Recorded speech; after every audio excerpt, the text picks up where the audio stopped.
Hello，大家好，今日已經嚟到11月18號嘅凌晨啦。Hello，大家好，今日已經嚟到11月，係啦，我哋之前探討過嘅呢個 CME 離岸期權交易所呢個比特幣嘅缺口啊，其實佢就喺25年4月嘅時候咧嘅星期六日咧就升上咗佢收市價大概幾百蚊啦。咁就造成咗呢個91,890蚊至92,700蚊嘅呢個比特幣價位嘅缺口。我哋而家已經睇到佢今日個價錢咧，正正就已經係補回晒呢個缺口啦，就係紫色呢一個格。咁然後亦都同時好巧合地啦，92,800咧，原來就係今年2025年個開市嘅價錢嚟嘅。即係講緊24年12月31號29,800係啦。咁即係講緊如果大家喺今年年頭買咗，然後從來冇放過，揸到而家呢一刻咧，咁大家都係打個和啫，都未開始輸錢嘅，但係就冇賺過啲咩錢咯。所以呢一期牛市大家都好懷疑人生啊，究竟咩係牛市咧？咁會唔會至少係4年一個周期，最尾嗰一年點都俾少少升幅大家咧？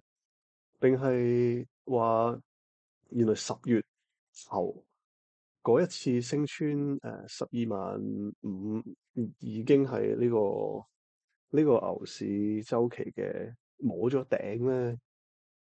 係啦，今日就同大家用唔同角度去睇一睇啦。但係首先講一講先啦，其實今日係我第一次睇住個價錢，係希望佢跌落去，因為大家都預期係呢個 CME 嘅缺口咧係一定要補回翻啊，之後個價錢先會有機會再彈上去。咁我關於 CME 缺口呢樣嘢，我都做過少少 research 啦，但係其實就係冇呢個定律嘅。不過就10次有9次咧，呢個 CME 缺口都會喺誒稍後嘅時間啊，1至2個月啊，甚至乎好似今次咁，係10個月之後咧，都係會補回翻。咁然後我哋見到越泰幣啦，今日啱啱跌穿咗3000蚊呢個心理關口啦。然後我哋睇下一個目標價就係2855，因為呢個2855係其實係今年由8月開始跌穿咗之後咧，一路成為嘅阻力位嚟嘅。睇到呢度升唔穿，跌翻落嚟又跌唔到，然後到sorry 係上年8月啦，然後到上年年尾升穿咗之後都係跌翻落去，然後再試過再挑戰呢個2850蚊呢個價位多1次2次，終於升穿咗啦。咁然後就又過咗半年之後啦，而家翻嚟會唔會成為一個支撐位咧？即係成日講嘅 SR flip 咧，希望就呢個可以成為支撐位，然後反彈啦。咁我哋再繼續睇比特幣個價錢發展咧，其實已經穿埋91,800添㗎啦，但係CME 嗰度咧就仲未嘅。但係喺幣安現貨價已經係穿咗啦，然後仲睇到個價錢係繼續插緊落去，91,750。我哋又睇下個 order book 啦，其實而家就有355粒喺9萬蚊以上喺度掛緊單，然後賣盤嗰邊咧都係最貼近成交價嗰度啦，144粒啦。然後相對買盤嗰邊咧91,400，至91,800現價咧，就大概都係140粒。但係而家睇到買盤嗰度開始更加進取，升到去180粒。咁然後而家個暫時呢一刻個阻力位就喺92,000蚊附近咯。咁我哋又睇下係咪真係可以 hold 得住呢個91,800，真係去補回呢個 CME 缺口，然後比特幣就可以開始反彈啦。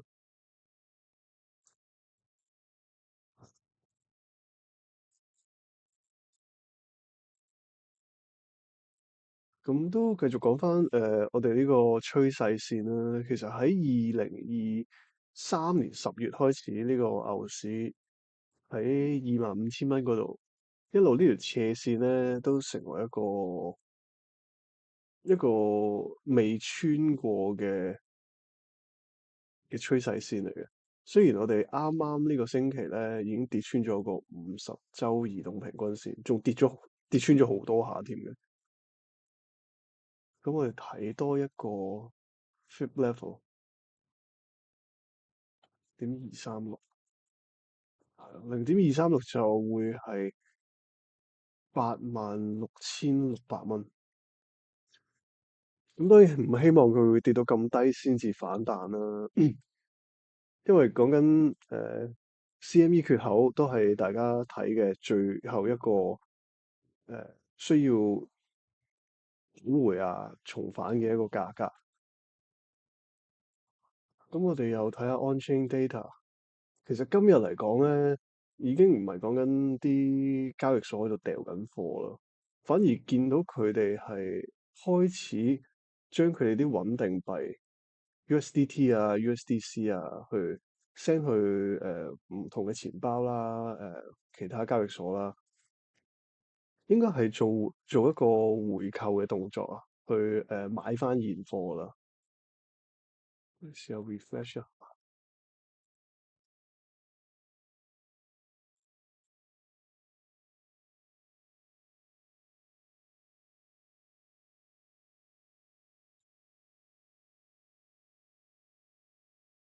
試下改翻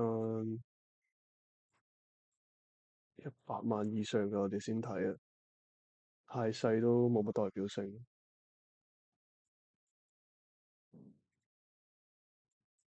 係啱啱38秒之前，幣安就入咗200萬入佢熱錢包啦，400萬呢度加埋都已經800幾萬啦，入去佢熱錢包。然後呢個地址就唔知係咩嚟嘅，可能係啲用戶抽翻啲錢出嚟。然後佢再俾 market maker 啦，2.89 billion 啦，然後再入 Coinbase 入咗645萬。咁我諗呢啲都係一啲大額嘅存款嚟嘅。咁呢啲錢入到去人哋嘅交易所係做咩咧？咁你 U 幣一定係買貨啦，定係買現貨啦。所以睇緊都好進取啊！就喺呢6分鐘入面咧，呢度幾錢啊？哇都唔係好識計，都幾千萬咯。真係分分鐘幾千萬上落啊！然後我哋睇到第二頁嘅話咧，都係6分鐘至10分鐘之前嘅事嚟嘅啫。然後主要咧都係講緊幣安將佢嘅穩定幣過數過落去 Coinbase 啦，佢哋嘅partner WM 啦，然後WM 又入翻錢落幣安嘅錢包啦。呢度100粒比特幣俾呢間 Lombard Finance，咁即係講緊呢間公司咧，就喺幣安嗰度買咗104粒比特幣就轉走咗啦。咁即係講緊係買咗現貨，然後去自己存倉啊，即係成日講個 self custody。然後再睇多十幾分鐘之前咧，其實都係幣安喺度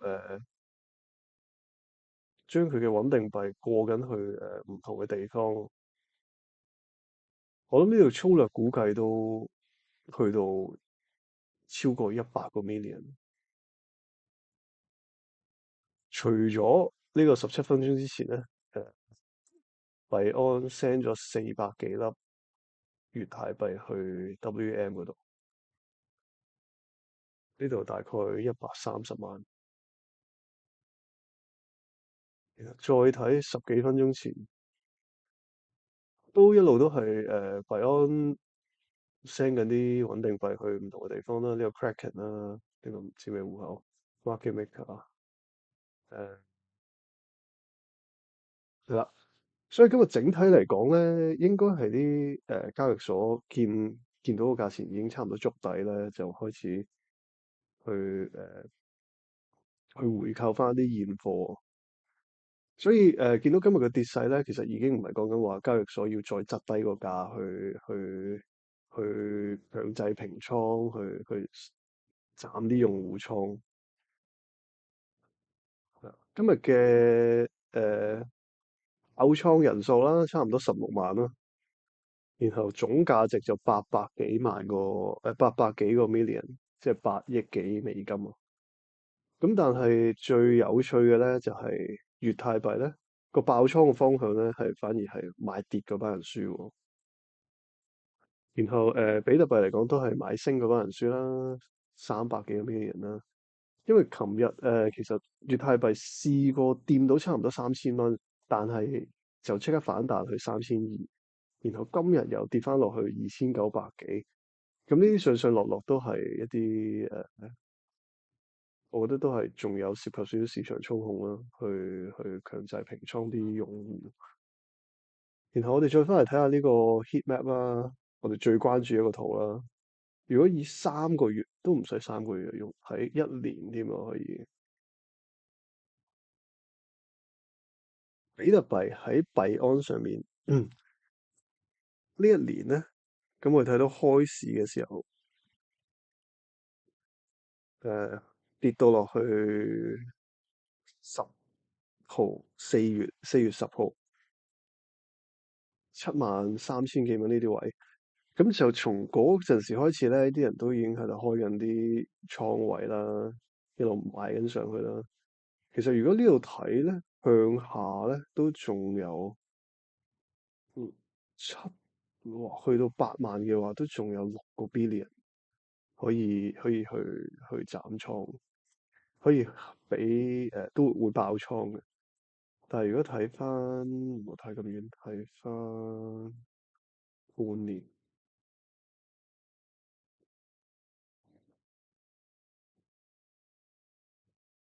半年嚟講呢個畫面就唔同咗好多啦，因為半年咧已經係過咗4月嗰個7萬幾蚊嘅低位啦，因為5月已經升翻上10萬蚊。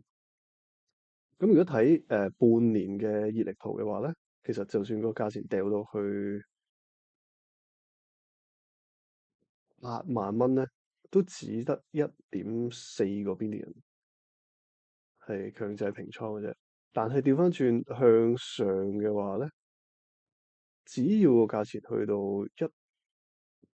10.2萬蚊咧，已經係可以清算一樣數量嘅用戶同埋價值㗎。咁我再上翻去睇3個月。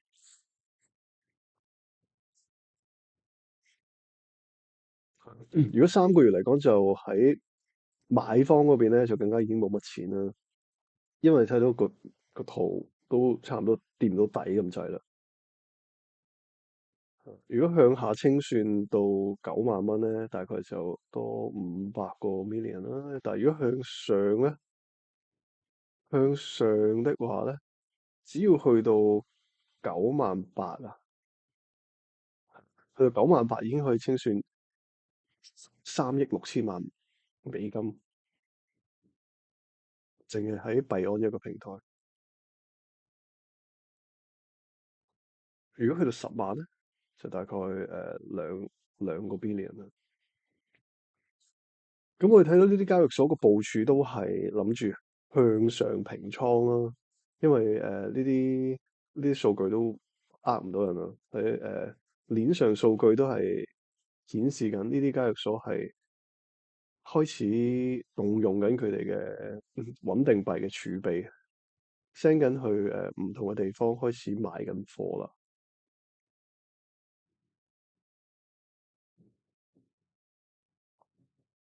咁我哋教翻100萬以上嘅轉賬，我哋先睇啦。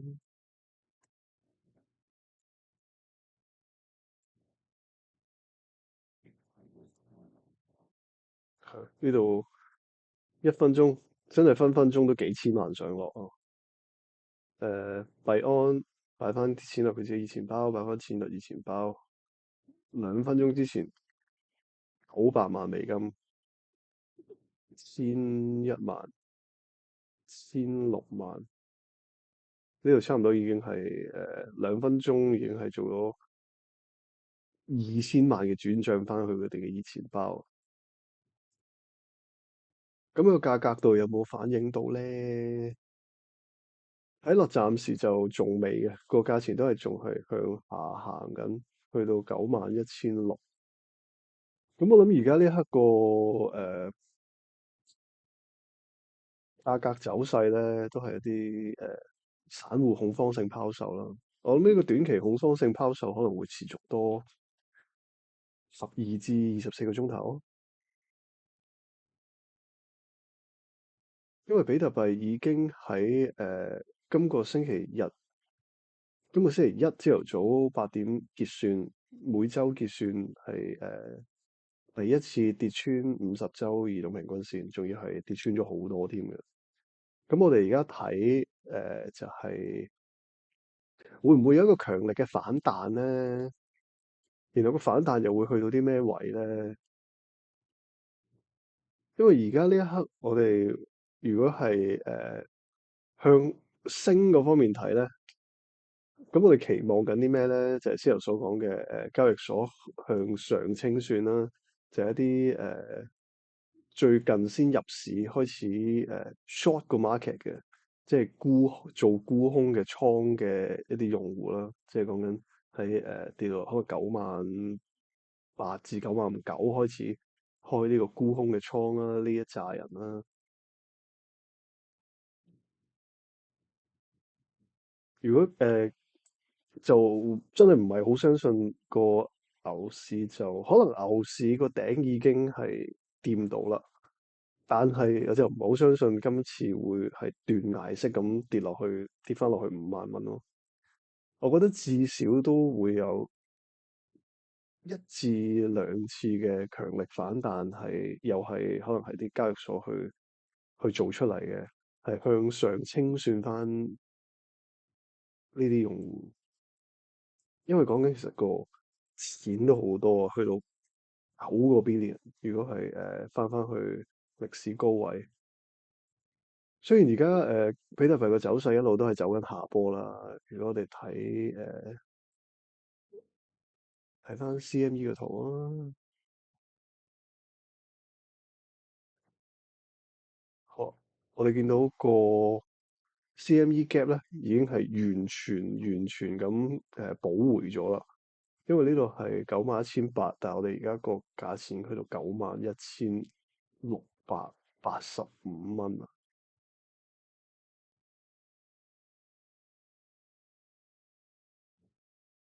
係，好似每日都有個新說法咁喎。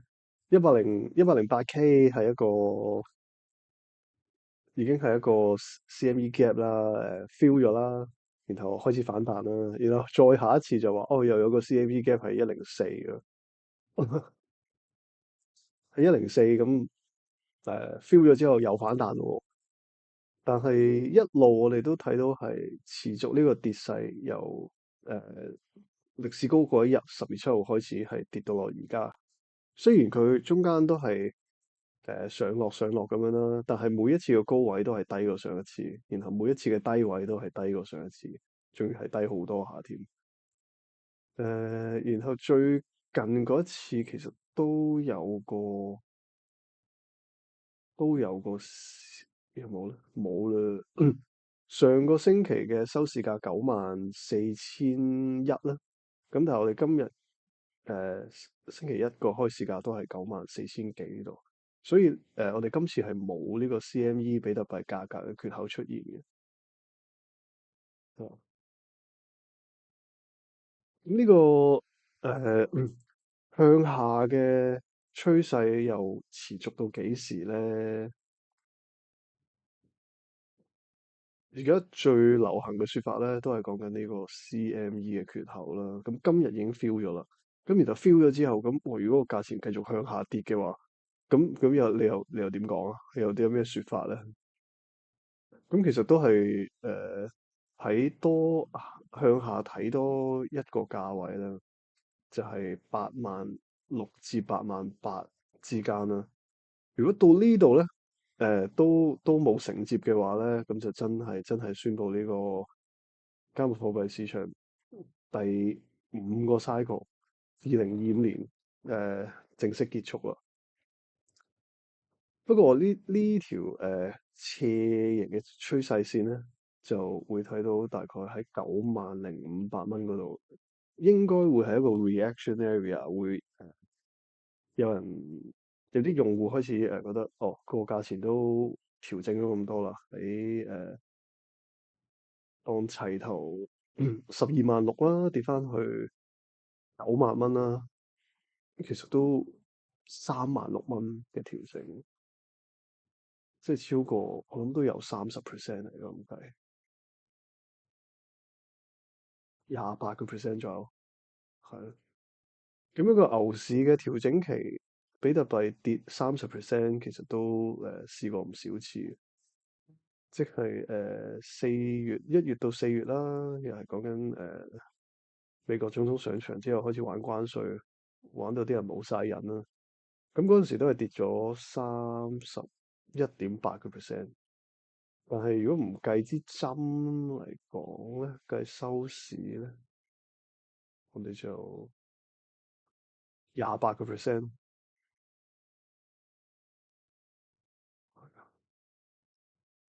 雖然其實而家我係都係揸緊現貨，係即係當係叫做買緊佢升啦，然後睇住個價錢咁樣一路咁跌落嚟啦。去到94,000蚊，琴日嘅時候都有一個心理關口要過㗎，係咪應該止蝕咧？雖然係跌咗可能十幾個 percent 啦。然後，但係我就再衡量過，呢啲全部都唔係投資建議，只不過我自己諗緊啲咩啫。94,000蚊你止蝕同90000蚊止蝕個相差得遠唔遠咧？咁你計 percentage 咁梗係好容易計到啦，跌咪跌多5%咯。但係如果係搏佢一次反彈去翻10,000蚊先走嘅話，咁會唔會舒服啲咧？同埋個值博率幾高？呢件事可以發生嘅機率有幾高咧？就都用咗1萬時間去分析過啦，咁都睇咗好多唔同其他歐美嗰邊嗰啲分析師點樣講啦。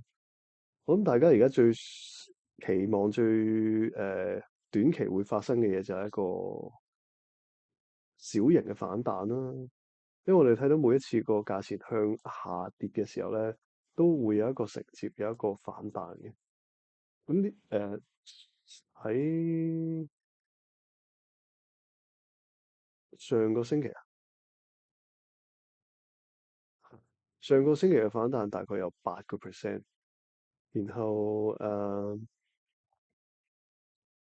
去到107之後，而家跌落嚟去91啦，咁然後再係跌多一個，哇都14、15%，其實都好誇張。而家個市場個氣氛都真係非常之差啊，大家睇得真係好淡好淡。其實越太幣啦，越太幣亦都 hold 唔住3000蚊呢個價位啦。而家直插咗50蚊，跌到落嚟2900幾。咁我哋又翻去幣安度睇一睇啦。咁而家最重倉嗰個位就喺9萬蚊，有235粒比特幣價值嘅誒 U 幣喺度掛緊單。咁有機會呢啲就係啲交易所自己嘅錢嚟啦，2000萬呢度。咁但係向上嘅話，其實都唔少啊，都9萬1千蚊都有承接咯，有1000萬喺呢度，110粒。然後睇到暫時都有個嗯有個勢係好似開始將個價錢拱緊翻上去，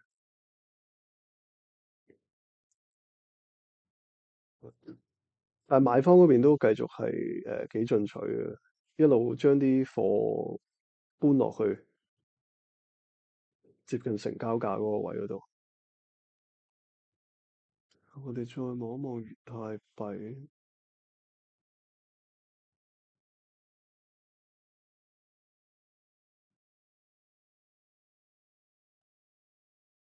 以太幣我哋睇50蚊一口價啦，咁就29,500至3000蚊中間咧就有4000幾粒，大概12萬。然後下一條防線咧就有1萬粒，大概3000萬。咁可能我哋可以話暫時個支撐位喺2900蚊左右。咁我睇到呢度啱啱一針插落嚟2960，都已經即刻彈翻上20蚊。然後賣方嗰邊咧有冇縮到手咧？都未見佢縮咯，都有成800幾萬、3000幾粒以太幣喺度拱緊個價錢落嚟。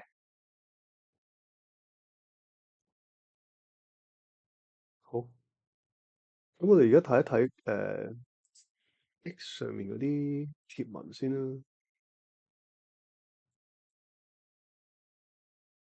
呢啲傳統大投資銀行啦，JP Morgan 啦，都係講緊話，比特幣應該94000蚊就見底㗎啦，都仲係喺度睇緊17萬嘅。咁就但係講26年，冇講幾月。但係呢啲大行嘅預期都係俾個市場嘅信號去即係影響係人哋啲心理咁樣咯。其實佢 target 係17萬，咁佢係咪真係揸住啲現貨揸到17萬先放咧？當然唔係啊。然後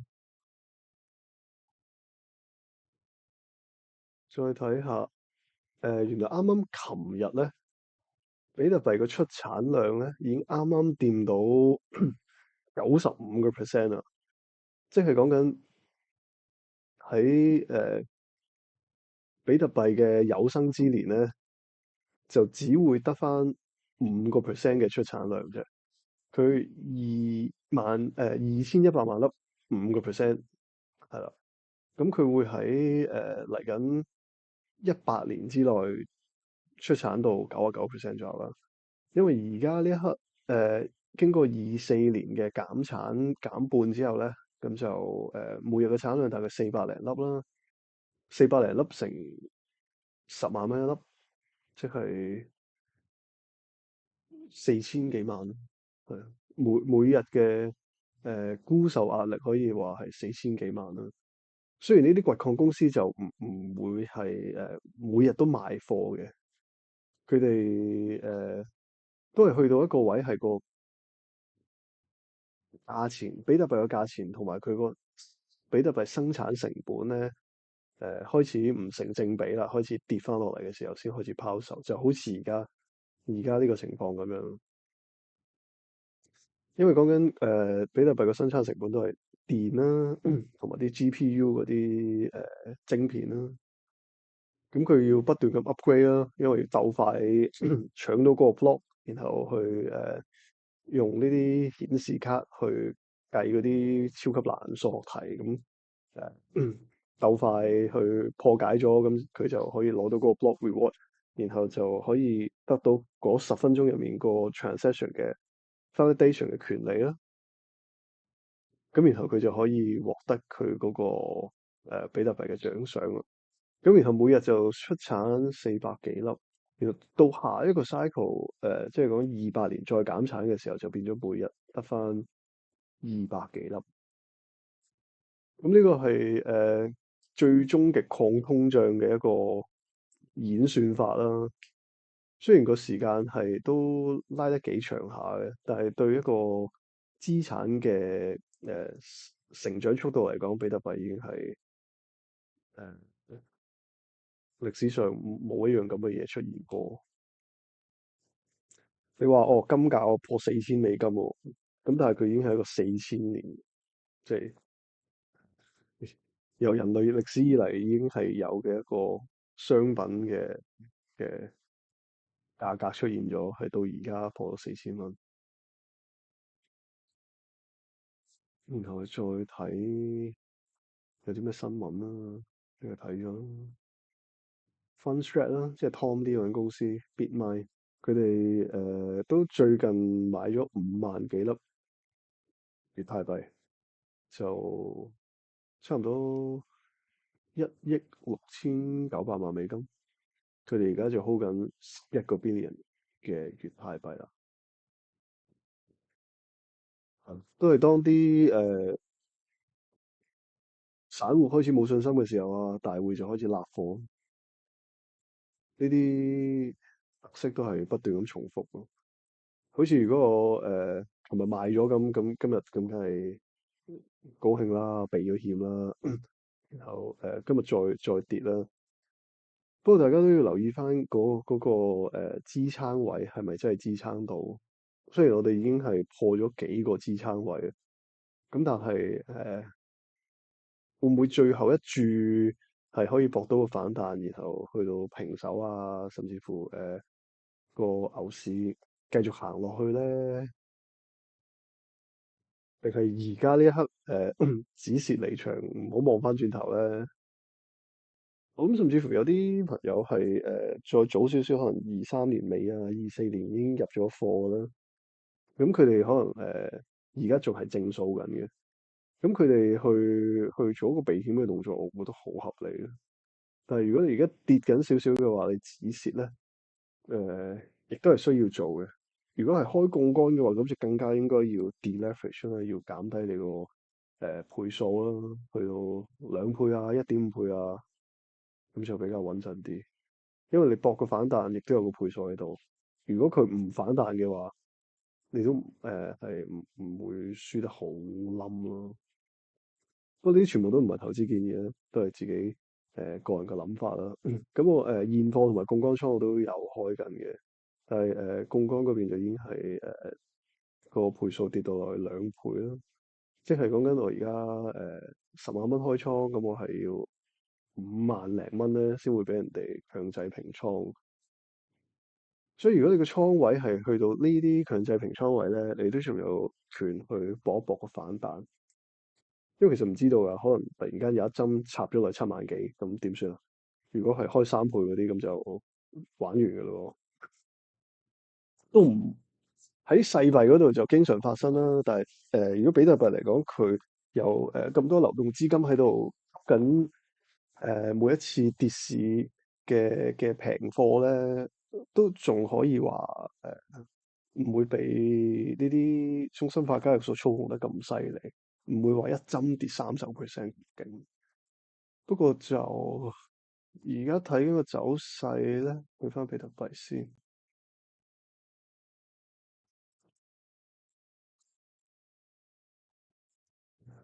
，91,500，咁啱啱喺91,000蚊嗰度，個口價咧都騰咗落去90,000蚊嗰度，90,000蚊就有200粒，係啦。咁我估計呢個都係呢啲交易所嘅錢啦，甚至乎係啲用戶強制平倉嘅錢啦。係咯，因為個玩法係啲人開槓桿啦，佢嗰個止蝕位啦，其實佢止蝕位就即係呢個買貨嘅掛單咯。雖然如果佢係玩合約嗰邊咧，就唔係呢個 order book 嘅，但係如果佢淨係現貨 margin 嘅話咧，就會係呢個現貨嘅 order book 咯。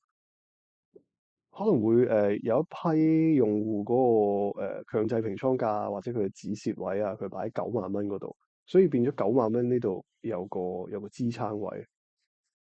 佢 set 咗個止蝕位，即係交易所會自動幫佢執行呢個交易啦，即係個價錢 hit 到佢個止蝕位咧，就會自動執行呢個交易，幫佢賣咗啲貨去還翻啲錢俾個交易所啦。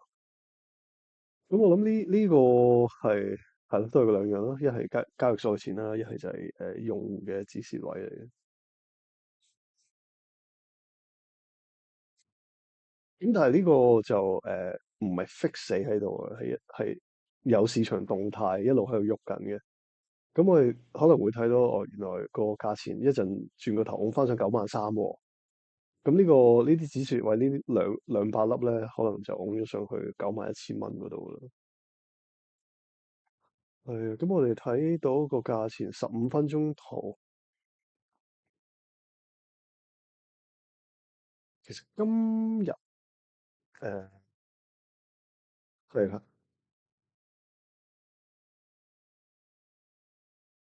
我哋呢邊十一點10點零11點啦，就係美市開市時候啦。開市嘅時候都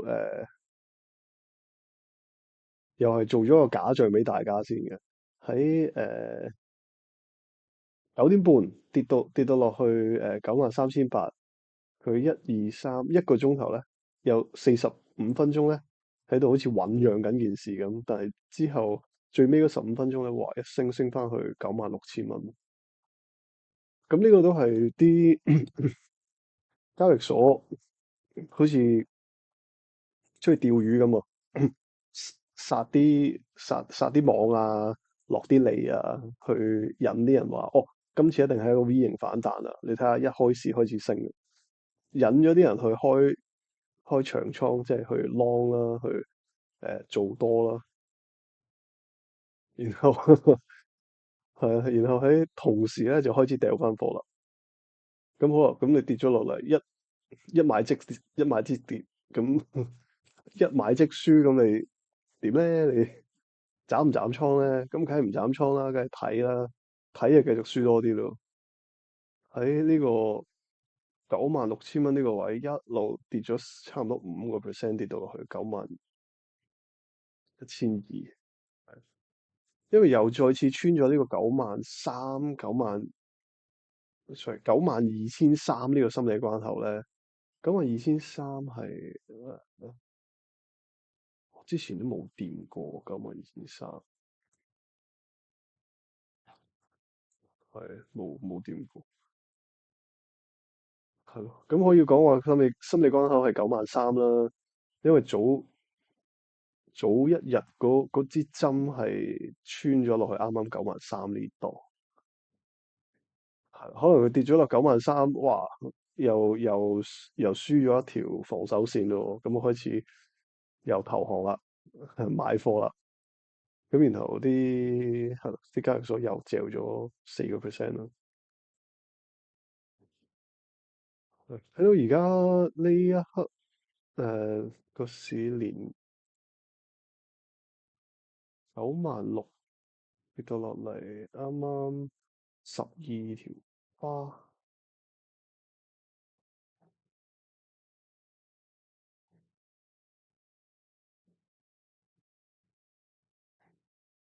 sorry，啱個時間上有少少誤會咗，係啦，由呢個96000跌到落而家6個鐘頭時間啦，係啦，即係呢個小反彈就唔計啦，呢個哇係啊，都係叫做連跌咗6個鐘啦。而家再睇多2個鐘頭美國收市咧，睇下會唔會彈翻上去93000呢個位啦。其實甚至乎我覺得有機會係彈翻去95000呢啲位，因為琴日咧有成半日咧都係徘徊喺95000至96000、95000至95500呢啲價位啦。即係個市場都期待緊話，哦會唔會就喺95000至96000之間就consolidate 咧，就開始成為一個新嘅區間，然後開始再升翻上去咧。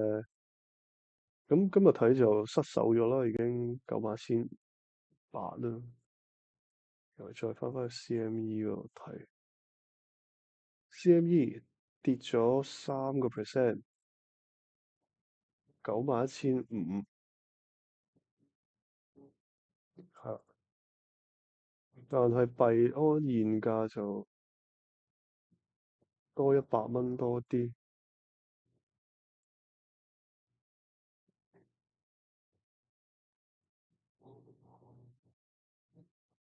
如果你睇翻之前嘅日子嚟講咧，都係晚上11點開始跌，跌到落去6個鐘頭左右啦，就開始反彈啦。咁我諗今日都唔例外啦，一二三四五，係啦，有機會係呢一個鐘頭已經開始反彈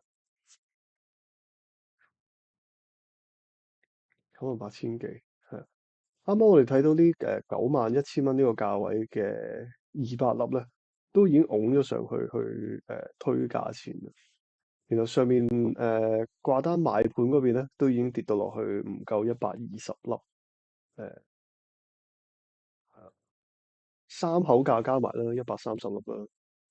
然後買盤嗰邊91000到而家98000咧，有250幾粒，2000幾萬。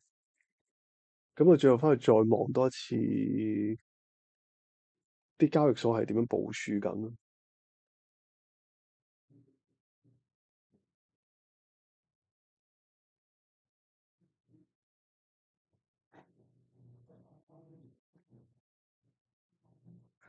又救翻去100萬。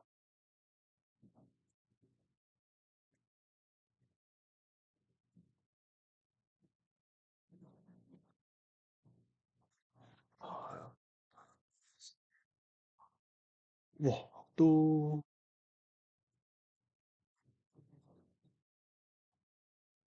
finance deposit finance，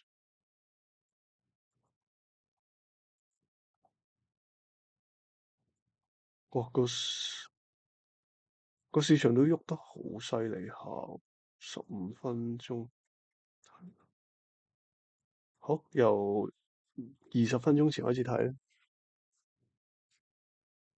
幣安擺錢落去 Coinbase 400萬，擺落去自己熱錢包500萬，然後 Tron 有間公司就買咗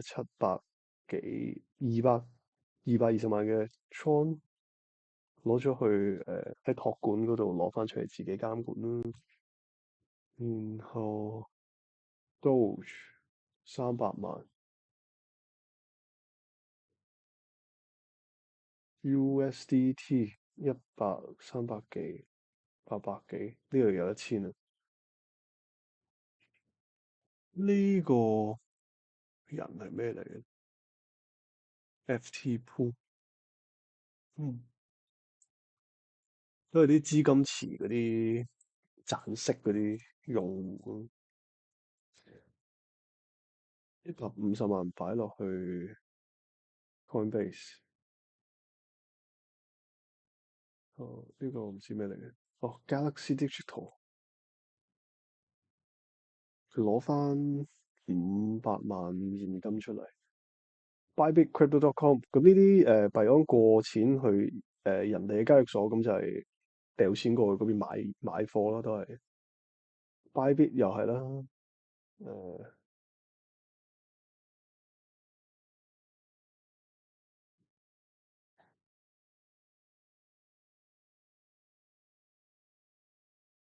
然後幣安擺過比特幣過翻落去佢自己熱錢包，即係講緊佢喺其他交易所啦買咗貨啦，然後再入翻去自己嘅熱錢包度，咁就係呢一堆嘅比特幣喺其他地方買咗翻嚟，自己再存翻起佢度。Kraken 啦，300幾萬，嗯，係咯。而家睇緊個成個大畫面咧，啲市場動態咧，都係講緊個市應該要喺呢一兩日，甚至乎呢一個星期之內咧，係需要有承接噶啦。如果唔係，就呢個4年週期就叫做宣佈，真係宣佈結束，真係玩完噶啦，冇藉口可以再俾大家，大家亦都唔應需要再俾藉口自己話會唔會希望仲有一次升幅啊？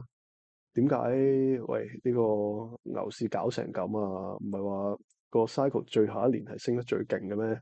點知佢1蚊都冇升過，即係對比25年開市價到而家，我哋係暫時係平手嘅。咁最後都 share 埋呢個觀點啦。Wall Street Crypto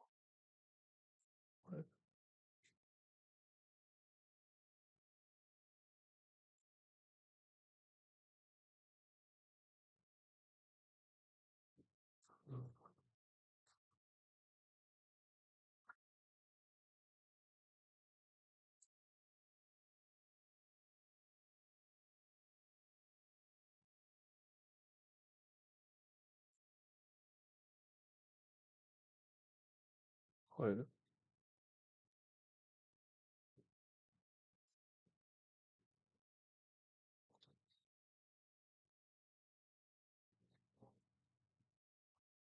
呢個叫做華爾街嘅貓子啊！咁我諗大家都如果喺 crypto 嘅時間夠長咧，都睇過呢個無數次嘅。咁其實佢講緊每一個 cycle 個參與嘅人嘅心理狀況啦，係點樣跟住個價錢去演變啦。咁一個 cycle 喺佢低處嘅時候咧，就係呢啲叫做 depression 啦，即係覺得好頹啦，好好靜靜局啦，有啲情緒低落啦，可能講緊佢係啱啱喺上一個 cycle 嗰度做咗隻狗，做好成功地做咗佢韭菜嘅角色，咁就哇！我啲退休金全部都輸晒喎，點算啊？我真係好蠢啊！然後個價錢個市開始復甦咯喎，咁然後佢呢個就會去到呢個 disbelief 啦，就係我唔相信咯，呢啲全部都係假象嚟嘅，係呢個市係唔會再有翻身嘅日子嘅。咁然後開始由一個 cycle 又翻嚟左邊呢度開始咯。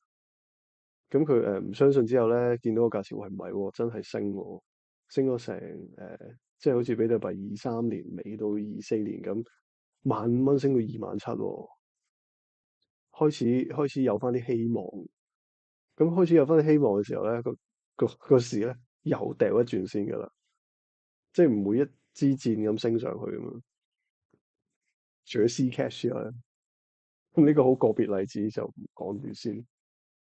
然後又過咗幾個月啦，啲人開始入翻場啦，即係 optimism 啦，就話喂，今次呢個牛市堅嘢喎，之後就開始相信啦，應該要再擺多啲錢入去啦，呢個係一個賺錢嘅最好機會啦，即係 thrill 咯，即係講緊哇唔得，我要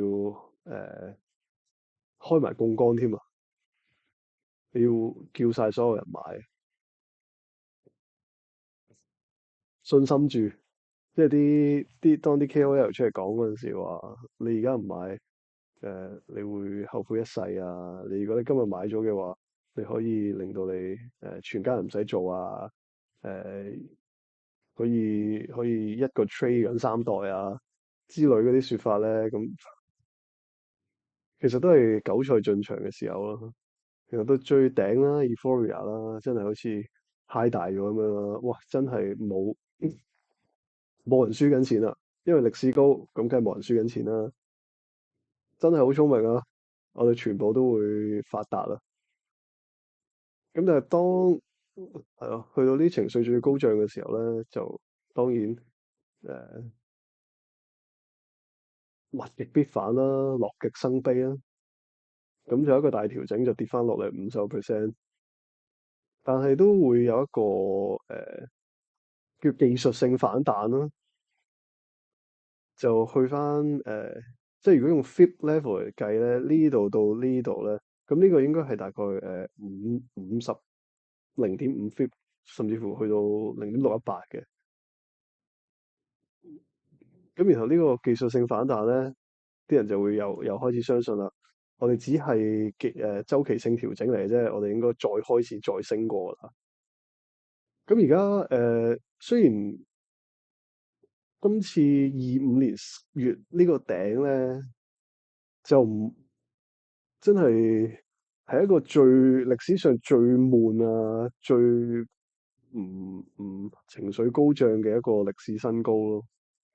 咁但係如果夾硬要拍翻落去呢張貓紙嗰度咧，咁你都可以講話10月6號12.6萬就係見頂。雖然唔係好多呢啲散戶進場啦，因為多數都係散戶進場，將個價錢拱到好高咧，咁之後啲市場氣氛好好啊，情緒高漲啊，咁之後先會跌得越冧嘅。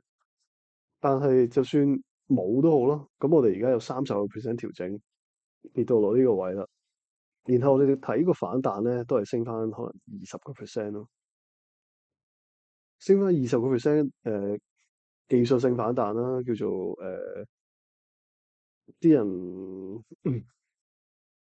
入翻市啦，或者係啲強制平倉嗰啲係被逼買翻貨去平倉啦，然後推翻高個價錢啦。咁但係會唔會係再創新高咧？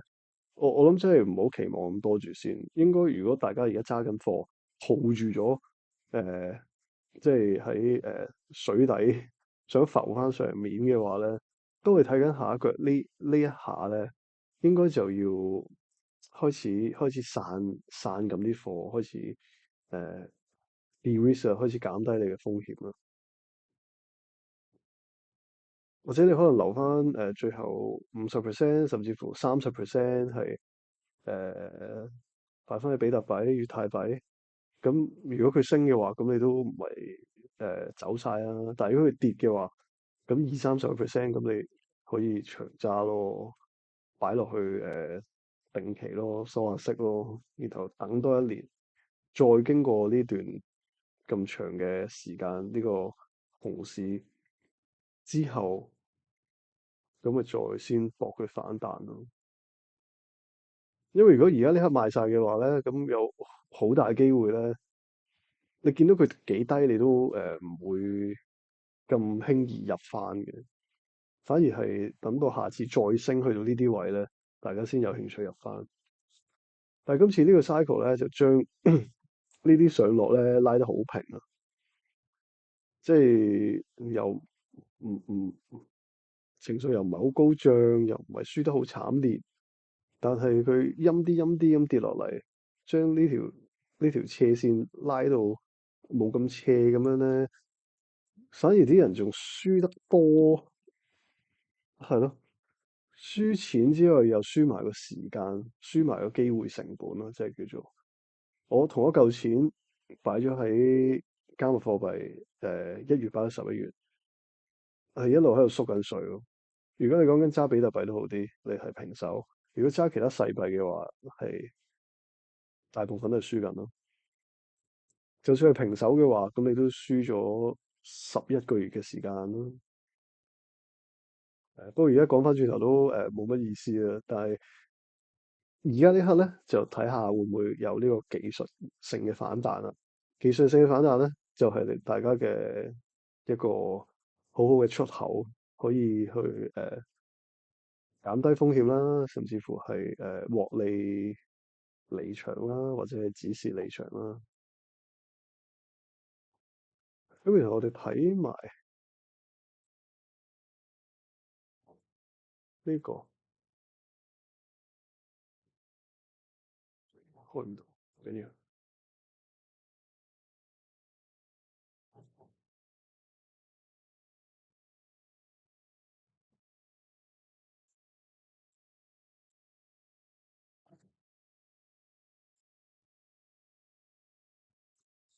係大家接觸 crypto 夠耐嘅話咧，都應該會睇過呢個圖啊。又係呢啲咩 altcoin season 呢啲理念啦，誒、山寨幣季節啊。以前個 term 叫山寨幣，但係而家我哋叫細幣咯，或者係啲低過100 million 嘅幣值嘅幣啦。咁但係佢呢個中心思想咧，都係覺得每一次嘅牛市咧，吸金咧一定係比特幣先嘅。比特幣區完金之後咧，佢掂到一個歷史高啦。咁然後就個價錢開始摸頂啦，開始摸頂，然後獲利回吐啦。啲人獲利回吐，投資者啊，即係賺咗啲錢之後咧，就繼續將啲錢碌落去啲高風險少少嘅資產啦。第二就係以太幣啦，因為你講緊比特幣、以太幣係點講咧？係呢個加密貨幣市場嘅骨幹嚟㗎啦。咁如果呢兩隻唔升咧，其他嘢都唔使升㗎，即係除咗啲好個別嘅例子啦。咁佢哋個路線咧就係比特幣贏咗嗰啲錢咧，就碌落去以太幣嗰度啦。當以太幣都真係升嘅時候咧，就代表個市開始復甦啦，即係嗰啲咩 ISM 數據啲生意又開始好啦，誒、零售數據又好啦，啲人個包啲錢就多咗啦。咁之後先會開始升嘅，同埋佢升完之後咧，佢係需要升得多過比特幣，因為到呢個時候比特幣可能都仲升緊，或者係hold 住一啲位啦。咁到以太幣係一個禮拜、2個禮拜，甚至乎一個月咧，都係跑贏比特幣嘅時候咧，咁佢哋就宣布去到第三階段啦。咁就到以太幣升完咧，就到呢啲大幣開始升，大幣開始升，升完之後就到呢啲細幣，乜都升。咁但係呢個就會好短時間咯。歷史嚟講，可能有一個月啦，有一個月時間啲錢碌落去啲細幣嗰度啦，啲咩狗狗青蛙啊乜都啦，嗰扎嘢都升嘅時候咧，咁就係一個好強嘅信號，話俾大家聽呢個 cycle 要完啦。咁而家做緊即係我哋講緊呢個 argument 係咩咧？就係我哋未有呢啲事發生過喎。24年尾嘅時候咧，係發生過嘅，即係Trump 當選啦，到 Trump 上場嗰短短2個月咧，我哋係真係有經歷過呢一個叫做capital rotation 個資金由大幣碌落細幣嗰度，即係大家都記憶猶新啦。1月啊，11月比特幣開始升，之後到以太幣開始升，然後嗰啲 Solana 嗰啲喺 Trump 幣發行嘅時候升穿咗290蚊歷史高位啦。咁嗰個就叫 large cap 啦。然後嗰啲咩Sui 啊，升到5個幾啦，5毫子升到5個幾，喺8月到1月升咗10倍喎。呢啲就叫 altcoin season 咯。然後到啲細幣9唔搭8嗰啲咩 AI16Z 啊，咩 Virtual 啊嗰啲 AI 概念嗰啲幣咧，即係其實都係而家睇翻轉頭係毫無用處噶嘛。咩 AIXPT 啊，佢係一個插件喺 X 嗰度咧會識得自動發文嘅。咁佢講嘅話題，咁當然係 crypto 啦。咁佢又真係有內容創作嘅，然後佢係 draw 到一啲用戶 attention 嘅。咁喺呢啲社交媒體 draw 到 attention 咧，即係有關注度咧，咁即係有廣告費啦。咁嗰陣時就覺得話呢啲 AI generate content 再 generate revenue，然後我買佢隻幣咪會升咯。咁呢啲諗法都係喺個市非常好嘅時候一啲諗多咗嘅嘢嚟嘅。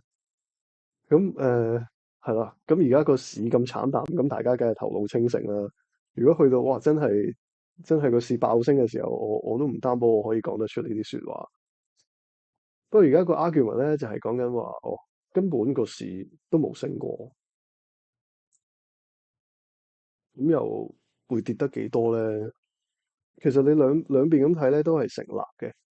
如果話比特幣喺7萬幾升到十幾萬，而家跌翻落中間位，咁都係咯，已經穿咗0.328啦，差唔多去到0.236，咁都應該差唔多夠啦啩？你再跌落去喺青線熱力圖嗰度都睇唔到再有啲咩錢可以俾佢收割啦。向上收割嘅機會會大啲啦。然後睇埋比特幣佔有率，係咯。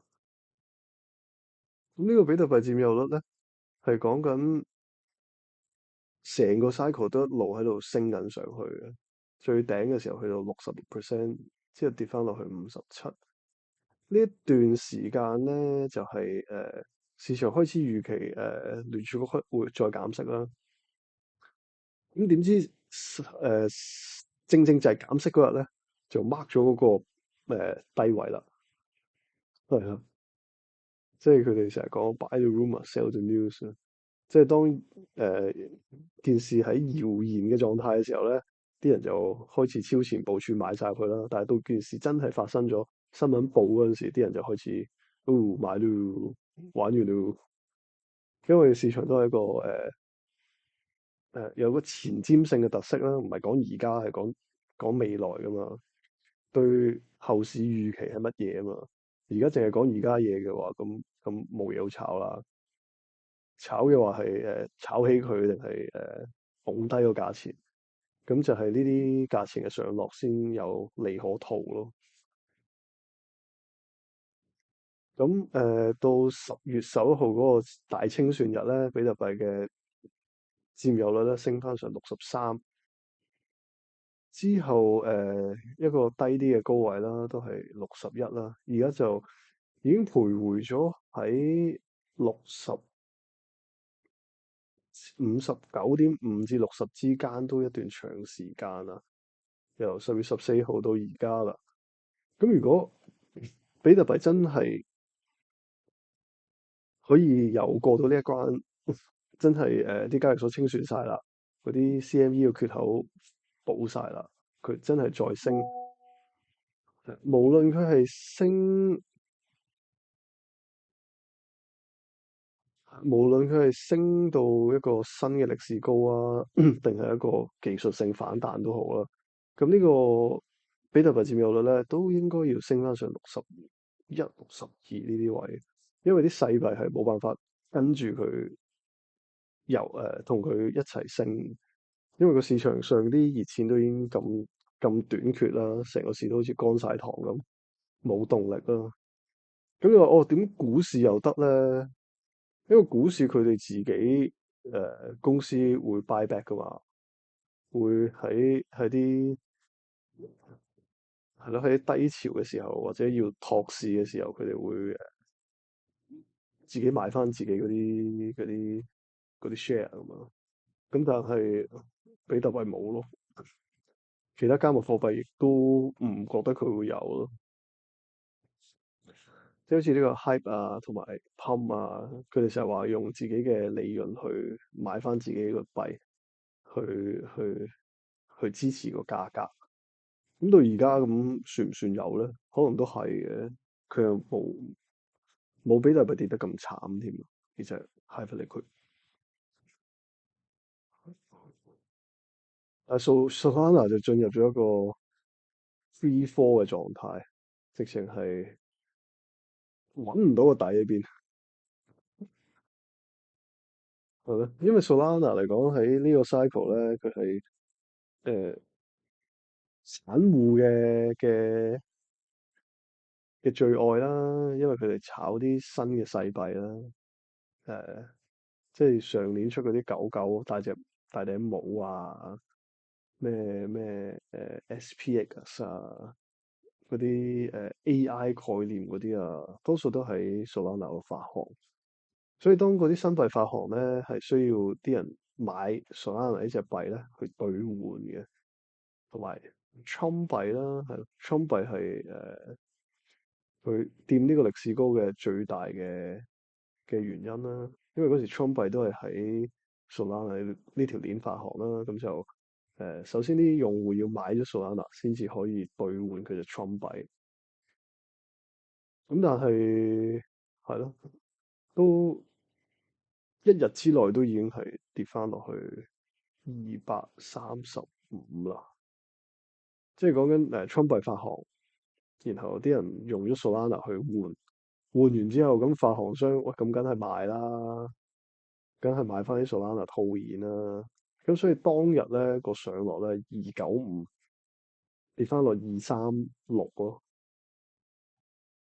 即係一日嘅開市最高同最低位係差成20個 percent。係，好，都差唔多講到咁多啦。而家個比特幣、以太幣都仲係喺呢個最後支撐位啊。雖然每次都係講最後支撐位，然後睇 CME 嗰度咧，都已經係 fill 咗呢個 gap 啦。然後有條針穿咗落去添，但係而家都彈翻上去綠色呢個格，sorry，紫色呢個格仔嗰度啦。咁就睇下會唔會喺呢個位止跌反彈啦。然後喺幣安上面嘅價錢就差200蚊，但係又睇下會唔會喺呢條趨勢線嗰度反彈啦。越太幣跌穿咗3000蚊，但係就冇 Solana 同埋其他啲射得咁勁啦。咁但係都係睇2850蚊，係一個最後嘅一個支撐位咯。最後翻去睇埋個半 order book 咯。如果買盤喺91,000蚊至現價咧，有270幾粒；然後賣盤嗰邊咧，都係集中喺頭三口價120幾粒。然後睇到呢一個鐘咯，都喺91,300開始反彈到91,800。佢再 zoom in 睇翻個15分鐘走勢，91,300築底反彈。咁當然係講今日啦，聽日可能見到9萬都唔出奇，因為個市場氣氛都極差。咁我哋都唔可以麻煩睇埋 Fear and Greed 啦。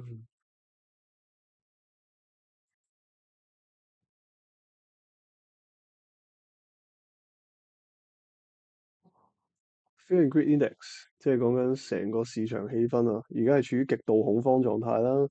咁琴日個極度恐慌就10，然後今日個極度恐慌就14，即係講緊開始冇咁恐慌啦。上個禮拜29，上個月23。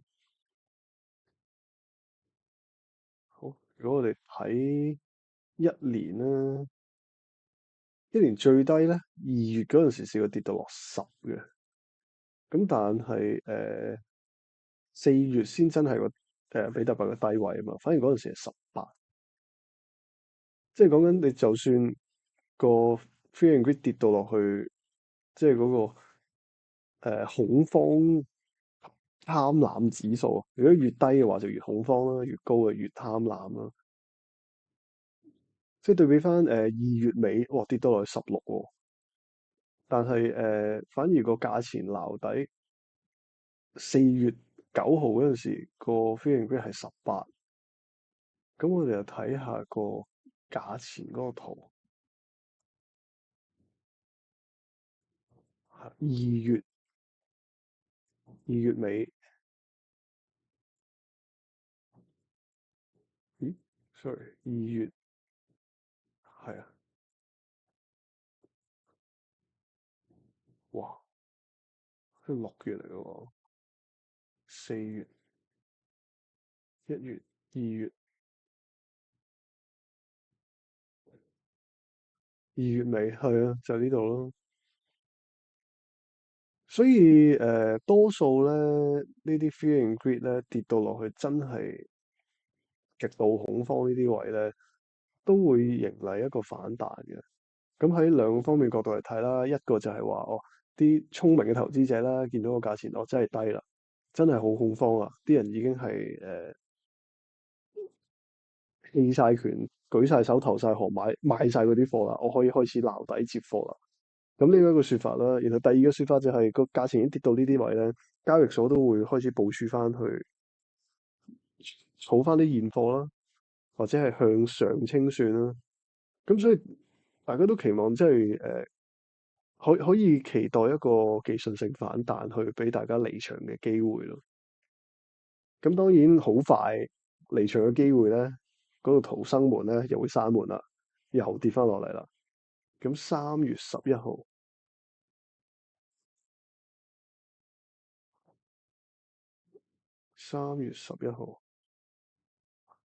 24已經冇咁恐慌啦，因為已經彈咗一轉啊嘛。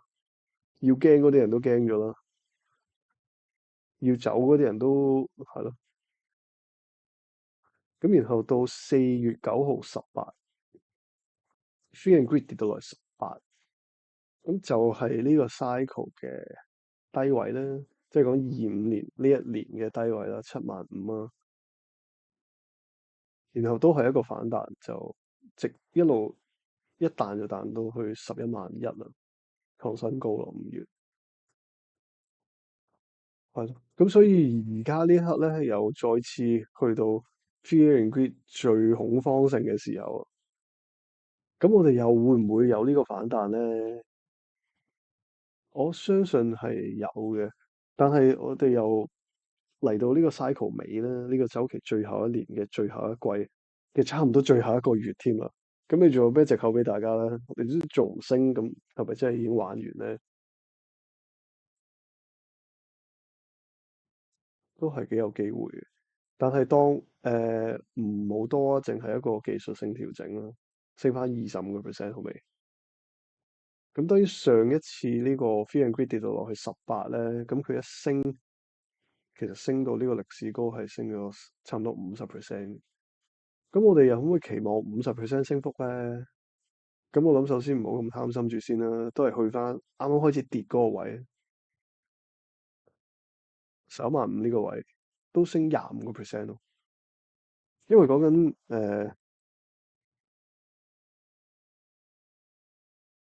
喺呢個即係當呢個係一個懸崖啦，喺呢個斷崖跌落嚟咧。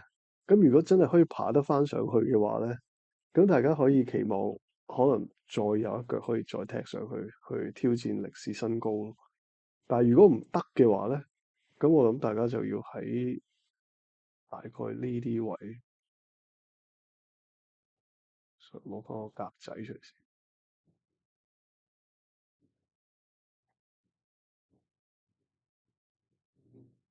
係啦，106呢度又係一個懸崖邊啦，又係斷崖式跌咗落嚟啦。咁所以如果可以價錢升翻上去106咧，就升15%。